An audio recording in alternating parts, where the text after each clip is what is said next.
नमस्कार दोस्तों, स्वागत है आप सभी का लक्ष्य परिवार के इस ऑनलाइन प्लेटफॉर्म पर। प्यारे दोस्तों, जेल प्रहरी भर्ती परीक्षा में अब बचे हैं लगभग 20 दिन और बात यह है कि अब अंतिम 20 दिन में हम कुछ ऐसे टॉपिक को दोबारा से कवर कर लें कि भाई साहब जिस दिन एग्जाम देने जाएं उस दिन हमारे मजे ही मजे हो जाएं। तो प्यारे दोस्तों, आज के इस सेशन में हम लोग यही बात करने वाले हैं कि जेल प्रहरी भर्ती परीक्षा 2025 के इन अंतिम 20 दिन के अंदर हमें क्या पढ़ना है कि हमारा सिलेक्शन हो ही हो, यानी कुछ ऐसी प्लानिंग आप लोगों के पास होनी चाहिए कि अंतिम समय में, याद रखना, अंतिम समय में जो मेहनत आप करके जाओगे ना वो पेपर में एचजीटी छप जाएगी। तो आज के सेशन में हम कुछ ऐसे ही महत्वपूर्ण टॉपिक्स के बारे में जानने वाले हैं जो आप लोगों को पढ़ने चाहिए। मैं सबसे पहले कुछ महत्वपूर्ण जानकारियां हैं वो आप लोगों को बता देता हूं। याद रखिएगा कि जो जेल प्रहरी का पेपर है ना, इस जेल प्रहरी के पेपर में आपको इतना सा याद रखना है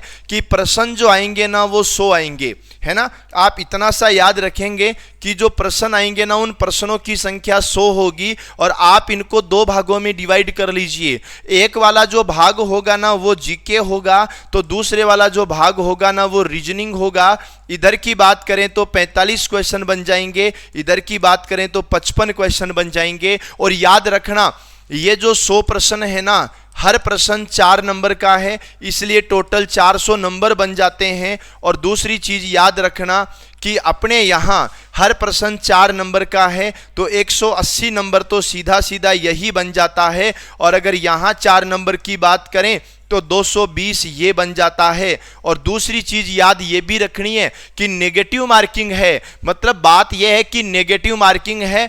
और ये ध्यान रख लेना कि नेगेटिव मार्किंग जो है ना वो नेगेटिव मार्किंग 1/4 है। मतलब इतना सा याद रखो कि हर प्रश्न 4 नंबर का है। 4 नंबर वाला प्रश्न गलत हुआ तो 1 नंबर कटेगा। फिर से मेरी बात समझना, 4 नंबर वाला प्रश्न गलत हुआ ना तो 1 नंबर आपका सीधा सीधा कट जाएगा। तो ये आपको ध्यान रखना है। अब मैं आपको बताऊंगा कुछ ऐसे टॉपिक्स जो आपको पढ़ने ही पढ़ने हैं। उन टॉपिक्स में आपको बिल्कुल भी लापरवाही नहीं करनी है। सबसे पहली चीज तो ये है मेरे प्यारे दोस्तों, ध्यान से समझना कि भाई आप लोगों के सामने सिलेबस क्या है ना। आप लोगों के सामने जो सिलेबस है ना उस सिलेबस को आप लोग चेक कीजिएगा।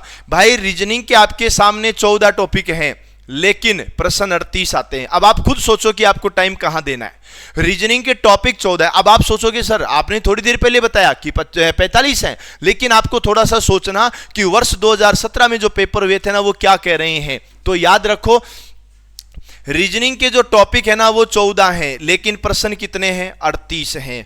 मैथ्स का जो टॉपिक है ना वो भैया कुछ भी नहीं है। आपके सिलेबस में मैथमेटिक्स का कोई टॉपिक नहीं दिया हुआ लेकिन प्रश्न 7 हैं। मैं कहता हूं ये अब आप लोगों के लिए बड़ा मोस्ट बन जाता है क्योंकि 7 × 4 28 नंबर का मामला यहां पर हो जाता है। अगर आप देखेंगे सामान्य विज्ञान के टॉपिक 7 हैं, प्रश्न 6 हैं। पढ़ना आपको ये भी पड़ेगा। और जो लक्ष्य क्लासेज का एमसीक्यू बैच चल रहा है ना वो एमसीक्यू बैच पूरा ज्वाइन करके रखना। एमसीक्यू बैच में रात को 8 बजे जो क्लास आती है वो रीजनिंग की क्लास आती है, ठीक है। भारत के इतिहास का एक भी टॉपिक हमारे सिलेबस में नहीं है। और अगर ये चीजें आपको नहीं पता है ना तो भाई बड़ी समस्या आ जाएगी। एक भी नहीं है, फिर भी याद रखना 4 प्रश्न आपके सिलेबस में हैं। भारत की राज्य व्यवस्था के केवल 2 टॉपिक हैं लेकिन 5 प्रश्न हैं। भारत के भूगोल के केवल 5 टॉपिक हैं लेकिन 6 प्रश्न हैं। राजस्थान के इतिहास के 4 टॉपिक हैं लेकिन 6 प्रश्न हैं। राजस्थान का भूगोल है उसके 9 टॉपिक हैं लेकिन 8 प्रश्न हैं। राजस्थान की कला संस्कृति 9 टॉपिक हैं, 11 प्रश्न हैं। राजस्थान की राज्य व्यवस्था 7 टॉपिक हैं और 2 प्रश्न हैं। समसामयिकी 8 अलग अलग 8 टॉपिक से प्रश्न पूछे जाते हैं, वहां पर 3 प्रश्न हैं। और समसामयिक की राष्ट्रीय 3 चीजों से प्रश्न पूछे जाते हैं, 3 प्रश्न है। भाई साहब कंप्यूटर हमारे सिलेबस में नहीं है फिर भी 1 प्रश्न पूछा गया है। मैंने आपको जो बताया है ना वो मेरे प्यारे भाइयों 2017 वाली जो भर्ती हुई थी जिसके अंदर पेपर 1 भी हुआ था और पेपर 2 भी हुआ था। पारी 1 और पारी 2 दो पारियां हुई थी। उन दोनों पारियों के पेपर को कंप्लीट एनालिसिस करके मैंने आपके सामने डेटा रखे कि भाई जब आप सिलेबस की बात करोगे ना तो इतने इतने टॉपिक हमारे सिलेबस में है ना, सिलेबस की बात करोगे तो इतने इतने टॉपिक हमारे सिलेबस में है, लेकिन जब आप प्रश्नों की बात करोगे ना तो मेरे भाइयों प्रश्नों में इतने इतने प्रश्न हैं। अब आप ये सोच रहे होंगे कि यहां पर कुछ चीजें जो आप लोगों को बड़ा कंफ्यूज करेगी, वो जो कुछ चीजें बड़ा कंफ्यूज करेगी कौन सी, वो ये चीजें होगी जो आपको कंफ्यूज करेगी कि सर गणित हमारे सिलेबस में नहीं है लेकिन 7 प्रश्न आ रहे हैं, क्या करें भाई? पढ़ना है, कुछ नहीं करना, पढ़ना है। सर हमारे सिलेबस में भारत का इतिहास नहीं है ना, लेकिन इसके भी 4 प्रश्न आ रहे हैं, क्या करें भाई? ये भी पढ़ना है।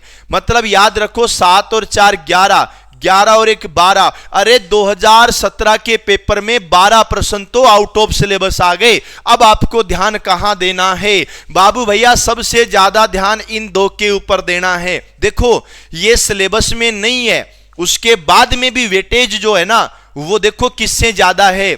विज्ञान से बड़ा वेटेज है, इतिहास से बड़ा वेटेज है, भारत की राज्य व्यवस्था से भी ज्यादा प्रश्न आते हैं, भारत के भूगोल से भी बड़ा वेटेज है, राजस्थान के इतिहास से भी बड़ा वेटेज है। आपको सोचना है, आपको जो समय देना है वो इसके ऊपर ध्यान दीजिएगा। समय आपको देना है ना वो इसके ऊपर ध्यान दे के देना है। इस लाइन में किसके कितने प्रश्न आ रहे हैं वो चीज फिक्स करेगी पेपर में क्या होने वाला है। भाई मैं आपको फिर बता देता हूं, ध्यान से समझो।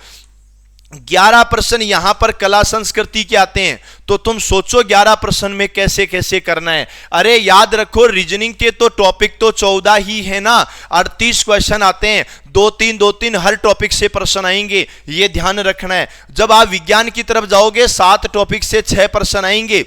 भारत के इतिहास एक भी टॉपिक सिलेबस में नहीं है, पुराने पेपर में 4 प्रश्न आ रखे हैं। तो ये सब चीजें आप लोगों को ध्यान रखनी है। और भाई मैं तो एक बात बताता हूं, अंतिम समय बचा है ना, इस अंतिम समय को सदुपयोग कीजिएगा, अंतिम समय का सदुपयोग कीजिएगा जेल प्रहरी के मॉडल पेपर सॉल्यूशन करके, क्योंकि थ्योरी पढ़ने का समय नहीं बचा है। अब आप लोग मॉडल पेपर का सॉल्यूशन करो, ये आपको लक्ष्य क्लासेज के मोबाइल एप्लीकेशन या नियरेस्ट बुक स्टोर पर मिल जाएंगे, वहां से आप ले लेना। पर मैं तो इतना सा कहता हूं कि अंतिम समय में 10 मॉडल पेपर हैं, जो मर्जी है, जितनी मेहनत करनी है उतनी मेहनत कर लीजिएगा। जब 12 अप्रैल को एग्जाम हो जाएगी उसके बाद आराम कर लीजिएगा, लेकिन आपको सफलता की गारंटी अगर चाहिए ना तो भैया मॉडल पेपर आपको हल करने पड़ेंगे। और याद रखना ऑनलाइन टेस्ट भी है, एग्जाम पैटर्न टेस्ट सीरीज है। कोई किताब से सॉल्यूशन नहीं करना चाहता, घर बैठे ऑनलाइन टेस्ट देना चाहता है, वो मात्र 99 रुपए में लक्ष्य क्लासेज के मोबाइल एप्लीकेशन पर जाना, वहां से टेस्ट सीरीज परचेज कर लेना, मात्र 99 है। और 10 टेस्ट इसमें होने वाले हैं। किसी भी भाई को कोई भी दिक्कत हो तो वो कॉल कर सकता है 6376491126 पर और अपनी जो भी प्रॉब्लम है उसका सॉल्यूशन कर सकता है। मैं तो एक ही चीज कहूंगा, अंतिम समय है, अब पढ़ाई पर जितना फोकस करना है कर लीजिए, जितना दम लगाना है लगा लीजिए। लक्ष्य क्लासेज का जो फ्री एमसीक्यू बैच है उससे जुड़ जाइए। प्रत्येक टॉपिक का, प्रत्येक टाइप का प्रत्येक क्वेश्चन आप लोगों को हल करवाया जाएगा। तो साथियों तैयारी में कमी मत रखना, आपकी सफलता सुनिश्चित हो उसके लिए हमने तो कमर कस ली है, कमर आप भी कस लीजिएगा। मिलूंगा फिर से नए सेशन के साथ, तब तक के लिए सभी को ऑल द बेस्ट।